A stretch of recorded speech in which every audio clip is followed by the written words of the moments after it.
السلام علیکم ورحمت الله وبرکاتو. کتونکي څرنګه یاستئ؟ امید دی چې په خیر او عافیت سره وي. الله تعالی دا تاسې په خیر او عافیت سره وساتي. کتونکي نن امو یې تاسې نه ډېره انتهایي ګیله دو. زیاتای ګیله مې ځکه دو چې یو خو په هره ویډیو شی زه په تاسو باندې سلام اچوم او تاسو د سلام جواب هم بالکل نه راکوئ. کمنټونه به د هغې رنګې خالي یې شوي او جواب بیخي شانده هم نستی. خو دا چې څه قسم مخلوق یستی، مو خو په دا باندې ډېره جوتای تاسو ته ګیله دو. یاره یو د ګانې خلک شیر کوي، ګانې لایک کوي. یاره زه تاسې په مخکې مسایل درته بیان کړم، یخ په باوجود باندې ها تاسو نه شوي یې نه باد ویستی. بالکل هم داسې بند خولې نیولې دي ما که ستاسې لږکي لایک هم کوستی، دا خبرې خلکو ته نورې شیر کوی هستی او پیره دا ویډیو کسې هستی. نن ها تاسې ته مو یوه واقعه راوړې دو. هغه واقعه داسې دو چې میږ اکثر خلک چې چا نه لږکې پیسه نه وي، د په جیب کې 50,000 نه موبایل هم وي، د ده سره د سوارۍ دپاره د موټرسایکل هم وي، خو چې په کور چې لږکې کمای پیسې د پیسې روشي بیا لوشي کاودي هم خلک پلولي او بیا یې چې زه داسې غر کې بیا زه داسې غریب یم، بیا پلونکی داسې ترقي وکړه، پلونکي داسې ترقي وکړله، دا شکایتونه کوي. نن د تاسې په مخکې د هغې محترم خلکې چې په د دنیا شه په ټولو نه غټ محترم خلکو یغې واقعه درته بیانوم. د حضرت ابوبکر صدیق، د حضرت عمر رضی الله تعالی عنه اور د آپ صلی الله علیه وسلم یعنی د میرا خوش پیغمبر په باره شې واقعه درته بیانوم چې هغې څرنګه لوږې تندې تېرې کړي دي. محترم اهل کې دا واقعه داسې دو چې سخته ګرمي وه. د سختې ګرمي په وجه سره دا چې کومه شګه وه دا داسې توی کوله، موږ ورته وایي چې په مسجدو کې داسې توی کړله. په دا حالت چې حضرت ابوبکر صدیق رضی الله تعالی عنه جموته ته راغی. چې کله جموته ته راغی واته حضرت عمر رضی الله تعالی عنه هم موجود و. حضرت عمر رضی الله پوښتنه ځینې وکړله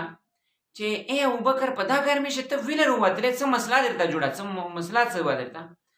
دی ورته وایي چې ای عمره زه لوږې تندې دغه جموته ته راوستم، یعنې موږ په کور کې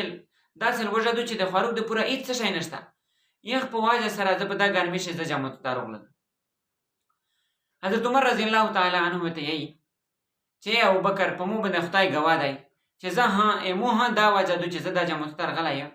د دغې وجې نه راغلی یم چې زه هم د مو په کور کې د خوراک د څښاک دپاره هېڅ څه شی نشته چې زه مې خوراکه کړې وي. دا خبرې په اپس د شعري دي او په دا حالت چې آپ صلی الله علیه وسلم د میرا خوږ پیغمبر راغی. پوښتنه یې وکړه چې تاسو په څه دا خبرې سره شریک کړي دي، څه خبره ده، څه مسله ده درته؟ دی د دوه سره ورته وویل چې موږ وږي دا څه نه مې دی چې موږ ګډه ته واچوي او چې موږ دا خپله لوږه پرې ورکاږي، داسې شی نشته دی. په دغه په جوابه شه کس استی محترم اورېدونکي کې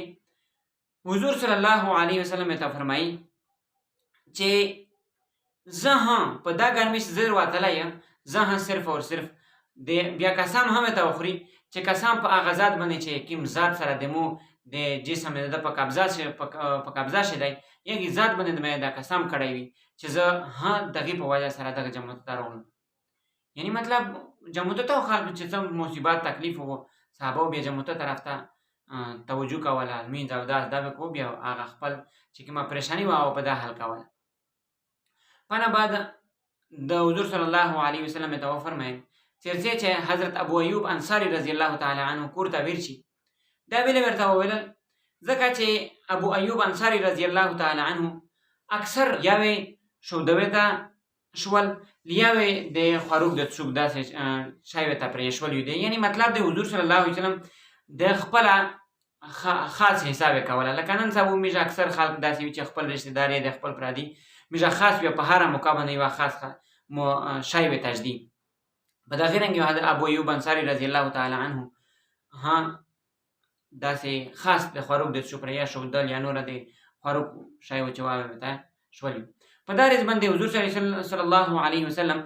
د صحابه سره یعنې حضرت ابوبکر او حضرت عمر رضی الله سره په خبرې شه مصروف شم. کوم ټیم چې په کوم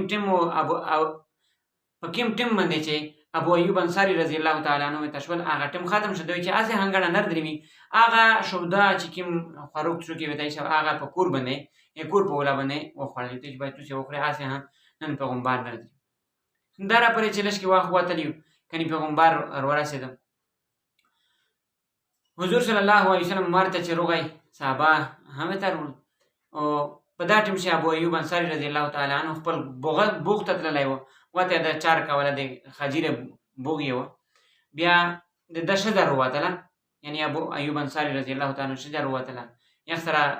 پیغمبر علیه الصلاة والسلام هغه وکړه خوش آمدید ورته وویل یعنی مې سم جوړ بروبر چې کومې ما وکړل په نه بعد دا خبرې چې اورېدلې وې چې ابو ایوب انصاري رضی الله عنه چیرې دی دا خبرې خو چې کومه دا گفتگو وه بوغ یې چونکې نږدې و دا خبرې ابو ایوب انصاري رضی الله تعالی عنه اورېدلې چې څرنګه یې اورېدلې فورا په منډه باندې پیغمبر ته حاضر شو ته چې پیغمبره داس روغللی جوړ بروبر هر څه چې کوم وکړل په نه باندې ته چې نن دی نو وخت که هغه چې کوم موشی د ته ایښی و هغه خو مې په کور په ور باندې لکه وخوړل یو خو خیر زه مې درېیمه تو ته زه خجیرې راوړم خجیرې راوړلې پاشه وچې خپل بوغ ته لوټ شه خجیرې چې کومې تندې خجیرې وې وچې خجیرې وې دا دویساري قسمه خجیرې وې ته راوړې پیغمبر ته او بیا یې ورته وویل چې دا ته وخوره چې پیغمبر پوښتنه در وکړه چې به یو قسم خجیرې دې ولې نه راوړلې ته چې نه مو زړه دا و چې ته دوه سره قسمه وخورې محترم اورېدونکي کې دا خبره په خوله باندې کول ارسون دي خو دو انتهایی مشکله چې دا داسې وخت راشي بیا خلکو ته داسې هغه خپل چې کوم حق دی وي هغه خپل پرېږدي بل ته یې ورکړي دا ډېره مشکله خبره ده خو نن سبا موږ بیانوي خو دا واقعي بیانولی چې کوم مقصد یې دا دی که نه چې نور خلک دغه نه سبق حاصل کړي موږ هم په دغه نه کې سبق ځنې حاصل کړي په نه بعد ابو ایوب انصاري رضی الله تعالی عنه ورته وفرمیل چې مو دا خواهش دی چې زه ته یوه بزه الوله کړم پیغمبر یې ده په جواب کې ورته وویل چې ای ابو ایوب داسې وکړه چې د شودو له بزه چې الوله نه کړي دغې خبره ومنله پیغمبر خبره ومنله او ده د بزې یو بچی الول کوی ته پاش یې نیم پوخ که او نیم یې ورید کوی ته چې کله حضور صلی الله علیه وسلم او صحابه دا فاروق شریکه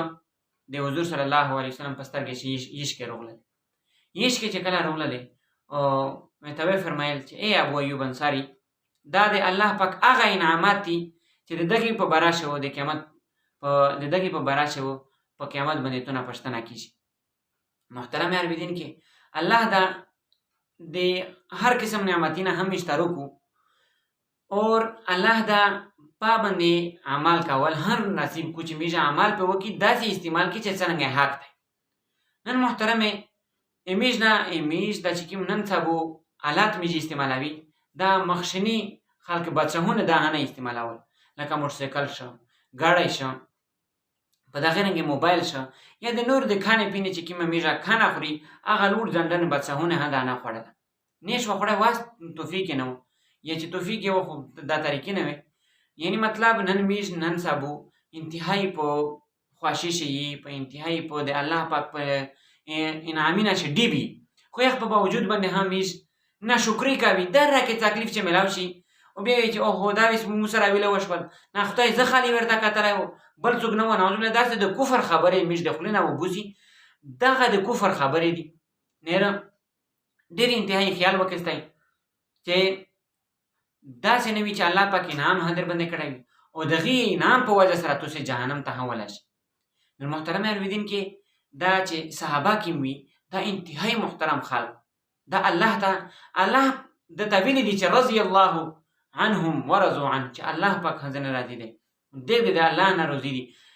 دا په دنیا شریعت دا پروانه حاصله ده خو یخ په باوجود باندې هم پیغمبر څه ویته وي چې دا انعام چې په تو باندې کړی دی الله پاک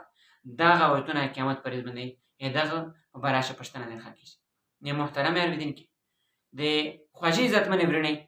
الله پاک انعامونه په موږ باندې ډېر کړي دي د یوه سترګې قیمت که چېرې الله پاک موږ ته وایي چې دغې قیمت ادا کړه دا ټوله دنیا چې وله یوه دوی ټکې د دغې قیمت نه ادا کېږي خو موږ بیا هم ناشکري کوي شکر وبوسئ چې څومره الله پاک درکړي دي په هغې باندې شکر وبوسئ ناشکري مه کوئ او چې څومره د الله پاک احکامات دي په باندې عمل کول کوشش کوئ د کفر نه باد شئ اسلام پیرا په ځون شروع والی انشاءالله دنیا و آخرت وی تو سے جڑ شي دا خبرې خپل ځون شهر والستی الله دا موته او تاسو ټول مسلمانانو ته دا په دغه باندې عمل کولې توفیق نصیب کو. واخر دعوانا ان الحمد لله رب العالمین. الله دا مروغ جوړ سلامات وسوتی. السلام علیکم ورحمت الله وبرکاته.